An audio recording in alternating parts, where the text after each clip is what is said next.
Dobar dan, dragi učenici. I danas nastavljamo druženje sa Wordom. Za današnji čas je predviđeno da radimo kreiranje kolona u Wordu. Znači dodavanje dvije ili više kolona unutar Wordovog dokumenta. Zašto nam to treba?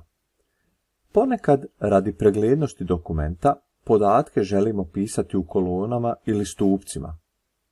Engleski columns.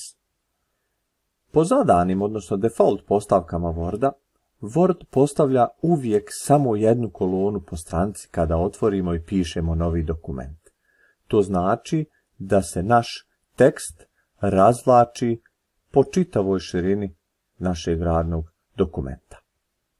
Kolone ili stupci čine tekst čitljivijim. One su dio takozvanog novinarskog stila pisanja, ali ih koristimo i kod brošura, izvještaja i sličnih dokumenata. Kolone možemo da pravimo prije ili poslije kucanja, odnosno unosa teksta. Ako želimo da primijenimo izradu kolona na postojećem tekstu, ja sam za ovaj primjer uzeo dio romana Žila Verna i na njemu ćemo primijeniti izradu kolona. Obzirom da imamo postojeći tekst, prvo što treba da uradimo je da označimo dio teksta koji želimo pretvoriti u kolone. Nakon toga biramo karticu Layout, zatim iz kategorije Page Setup biramo Columns. Iz padajućeg menija možemo odabrati neke od najčešće korištenih mogućnosti koje nam pružaju brzo formatiranje teksta u kolone, a to su da tekst podijelimo u dvije, odnosno tri vertikalne kolone, opcije left, odnosno lijevo i right, desno, omogućavaju da jedna kolona bude šira u smjeru koji smo odabrali. Ukoliko pak želimo, možemo pristupiti naprednijim opcijama odabirom stavke More Columns. Ovdje nam se pruža mogućnost da u opciji Number of Columns unesemo koliko kolona želimo da imamo u našem odabranom ili označenom tekstu. Za naš primjer ćemo odabrati dvije kolone. Širinu kolona možemo dodatno da mijenjamo ukoliko imamo naravno dvije ili više kolona. Ukoliko nam je jedna kolona, to nam je isključeno ili onemogućeno. Odabirom širine automatski se mijenja razmak između kolona. Ukoliko želimo da ručno unosimo širinu kolona i da ručno podešavamo razmak, onda moramo da isključimo opciju Equal Column Width. Tada smo u mogućnosti da ručno podešavamo određene stvari.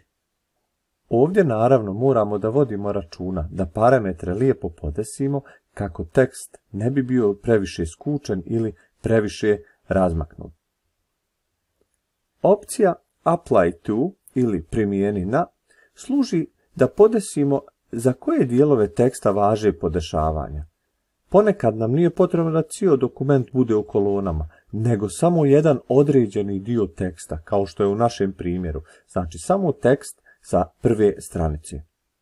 Ako imamo, kao što je to u našem slučaju, već označen tekst koji je spreman za formatiranje, iz opcije Apply to imamo mogućnost da naše formatiranje primijenimo na označeni, odnosno selected tekst ili cijeli dokument.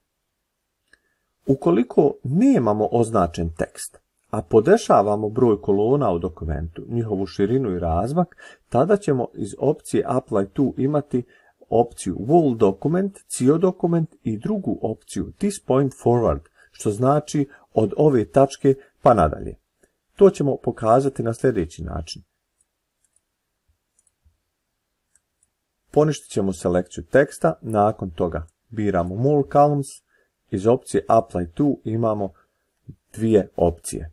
This Point Forward, znači da će se formatiranje, u našem slučaju 3 kolone, primijeniti na tačku od ove gdje se nalazi kursor trenutno i dalje.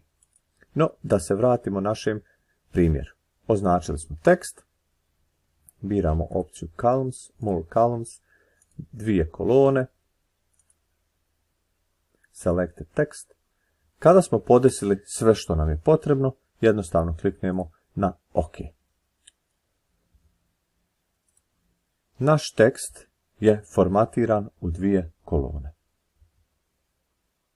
Ono što ćemo primijetiti, a to je da se ostatak dokumenta nije formatirao u 2 kolone. Zašto? Zato što smo birali opciju Selected Text.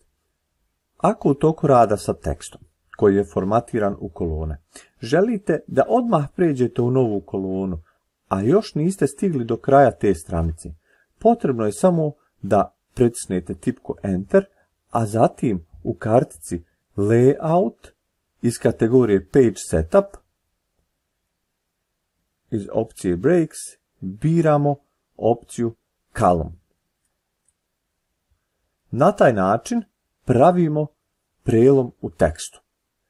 Važno je napomenuti da prelome brišemo pomoću tipke Delete. U kolone normalno možemo da ubacujemo i slike i tabele. Dovoljno je da ih samo privučemo na mjesto na koje želimo da ih postavimo. Ako u nekim prilikama ili u nekom zadatku imamo potrebu da naglasimo dio teksta ili da izdvojimo poseban dio teksta, treba da uradimo sljedeće. Prvo da pronađemo taj dio teksta ili da ga unesemo. Za naš primjer ćemo uzeti sljedeći odlomak. Iskopirat ćemo ga. Nakon toga iz kartice Insert biramo opciju Text Box.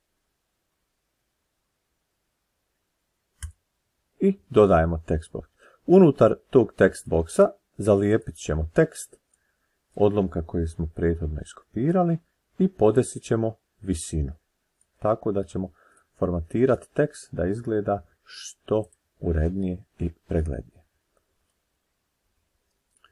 Nakon što smo podesili tekst možemo pozicionirati unutar dokumenta gdje želimo.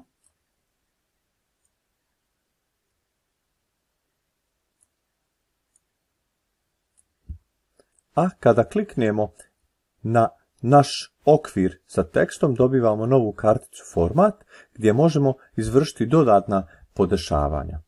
Dodatno uređenje, pozicioniranje i izgled našeg okvira za tekst vršimo unutar kartice Format. Pozicioniranje vršimo odabirom opcija iz kategorije Arrange, a izgled iz kategorije Shape Styles.